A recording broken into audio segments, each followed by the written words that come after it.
एक ताजी घडामोड या निमित्तानं समोर येते। बदलापूरमधील अक्षय शिंदे हत्या प्रकरणातल्या चकमकी प्रकरणातला अहवाल सादर झाल्यानंतर वकील काय म्हणतात ते ऐकूया। मी धन्यवाद प्रथमदा देतो। आता जो तुमचा दुसरा प्रश्न आहे की ऑब्झर्वेशन्स आणि मेहरबान न्यायालयाने न्यायदंडाधिकारी जे आहेत ठाण्याचे त्यांनी त्यांच्या याच्यामध्ये काय निरीक्षणं नोंदवलेली आहेत, काय ऑब्झर्वेशन्स आहेत, त्याच्यावरती मी स्टेप बाय स्टेप आपल्याला प्रत्येक घटनेचं उत्तर देतो।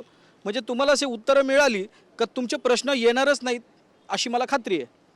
पहिलं जे आहे की सगळे म्हणत होते की अक्षय शिंदेने काय केलं, त्या जे कोणी अधिकारी होते तिथे ज्यांच्यावर फायरिंग केली, तर फायरिंगच्या प्रोसेसमध्ये सगळ्यात महत्त्वाचं काय असतं, फायर केल्याच्या नंतर तो गनशॉट रेसिड्यू जो असतो, फायर केल्याच्या नंतर जो फायर करतो त्याच्या हातावर असणं गरजेचं आहे।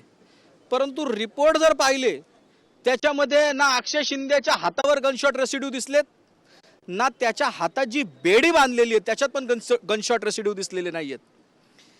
सेकंडली, जर फिंगरप्रिंट पाहिलं तर ज्या पिस्टलने अक्षय शिंदेनी पोलिसावर फायर केला म्हणून म्हटलंय त्याच्यावर पण त्याचे फिंगरप्रिंट नाहीये। असं ते मी जे काय सांगतोय ते वाचन केल्यानंतरच सांगतो, माझ्या मनाचं काही सांगत नाही। ज्या बॉटलने तो पाणी पिला त्या बॉटलवर पण त्याचे फिंगरप्रिंट नाहीयेत।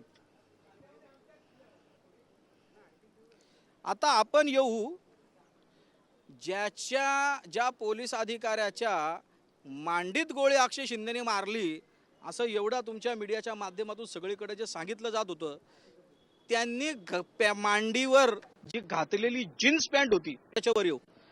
आता त्या जे एपीआय मोरे आहेत त्यांचं नाव, त्यांच्या जीन्स पॅन्टीवर पण ती जी रेसिड्यू असणं गरजेचं आहे गनशॉटची त्याच्यावर पण नाहीये। सगळ्यात महत्वाचं म्हणजे मीडिया समोर तर वेगळं म्हटलं, परंतु यांचे जे एपीआय मोरेंची स्टेटमेंट जी आहे जी खाली रेकॉर्ड केली त्याच्यामध्ये त्यांचं असं कुठेच म्हणणं नाहीये की अक्षय शिंदेने त्यांचं पिस्टल छिनलं आणि त्यांनी फायर केलेली आहे। अक्षय शिंदेला मारण्याआधी जर आपण रिपोर्ट्स जर पाहिले तर त्याला टॉर्चर केल्याचं दिसून येतंय, कारण की त्याच्या गुडघ्यावर पण जखमा आहेत। त्याचबरोबर त्यांचं सीन रिक्रिएशन जो केला होता, scene recreation in the sense कशी कशी घटना घडली सीआयडी कडून, त्या घटनेच्या सीन रिक्रिएशनमध्ये देखील त्याची तपासणी मेहरबान न्यायदंडाधिकारी यांनी केली।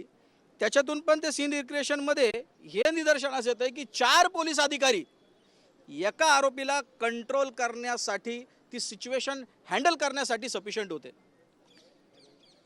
त्यानंतर एफएसएल रिपोर्ट जर पाहिले, आमचं म्हणणं नाही, आता एफएसएल रिपोर्ट आमच्या जी कथन आम्ही डे 1 पासून करतो, it is a cold blooded murder, it is a murder, त्याला देखील एफएसएल रिपोर्ट दुजोरात।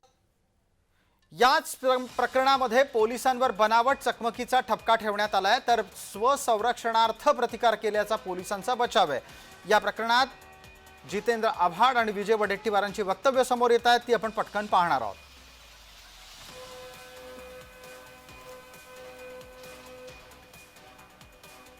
आम्ही अक्षय शिंदेच्या संदर्भात स्पष्ट बोललो होतो, हा एन्काउंटर नाही, हा त्याचा खून आहे। पुरावे नष्ट करायसाठी आणि ज्या मूळ त्याच्यातील ज्या काही आरोपींना काही आहेत, 6 आरोपी त्यांना वाचवण्यासाठी अक्षय शिंदेचा हा खून केला गेला होता। त्यावेळीची आमची भूमिका होती, त्यावर टीका पण झाली आणि जे एकूणच चित्र रंगवल्या गेलं आणि त्यामध्ये आरएसएस आणि बीजेपीचे जे काही पदाधिकारी होते, संस्था चालक, त्यांना वाचवण्यासाठी केलेला हा केविलवाना प्रयत्न होता, असं त्यावेळेस आमचं स्टेटमेंट होतं।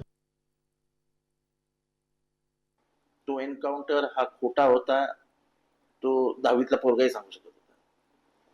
तेव्हाच तत्कालीन सरकारला, अडचणीत आलेल्या सरकारला स्वतःची इमेज ही महाराष्ट्रामध्ये रॉबिन हुड इमेज करायची होती। त्यांचा आदर्श कोण आहे मला माहित नाही, पण कायद्याचं राज्य असलेल्या महाराष्ट्रामध्ये न्यायाने निर्णय देण्याच्या आधीच न्याय द्यायचा ही नवीन पद्धती सुरू करण्याची जी काही ओढ लागली आहे